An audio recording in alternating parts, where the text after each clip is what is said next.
टीपू सुल्तान, अफवाहें और सच्चाई। टीपू सुल्तान का कानून था, जो जोते सो खेत का मालिक। जो जोते सो खेत का मालिक के क्रांतिकारी कानून को लागू करने का श्रेय टीपू सुल्तान को जाता है। इस जनप्रिय नेता ने राजशाही काल में ही निडरता से जो बोए वही भूमि का स्वामी के सिद्धांत को लागू किया। सामंती प्रथा को समाप्त करके राज सत्ता और जमींदारी व्यवस्था में केवल किराएदार और दास के रूप में काम करने वाले दलितों और निम्न जाति के किसानों को भूमि का स्वामित्व प्रदान करने वाले इस शासक ने शोषितों को सशक्त बनाया। लेकिन आज वह विवाद का विषय बन गया है। टीपू न केवल मद्य निषेध लागू करने वाला पहला शासक था, बल्कि उसने अपने क्षेत्र में वेश्यावृत्ति और जुआघरों को प्रतिबंधित करने वाला कानून भी बनाया।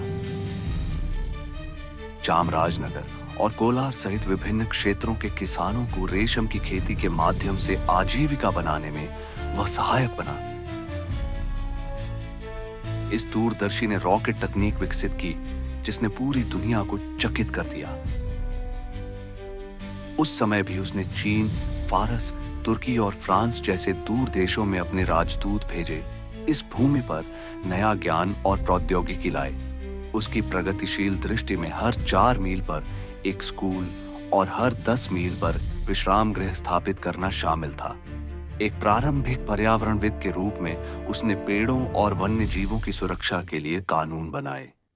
उसने केरल की निम्न जाति की महिलाओं को पूरे कपड़े पहनने और सम्मान के साथ जीने की अनुमति देने वाले कपड़ों के नियम बनाकर मानवीय मूल्यों का प्रदर्शन किया।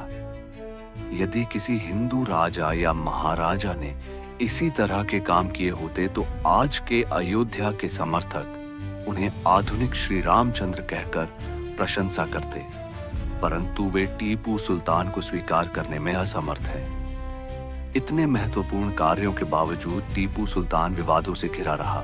यही इतिहास की त्रासदी है। इन मुद्दों को छोड़कर देखें तो भी भारत के सबसे पवित्र ग्रंथ संविधान में टीपू सुल्तान का चित्र है। इस सामान्य तथ्य को समझने की विवेकशीलता भी इनमें नहीं है। जो राजनीतिक नेता खुलेआम संविधान बदलने की घोषणा करते हैं, उनके लिए ये सब बातें अप्रासंगिक हो जाती हैं।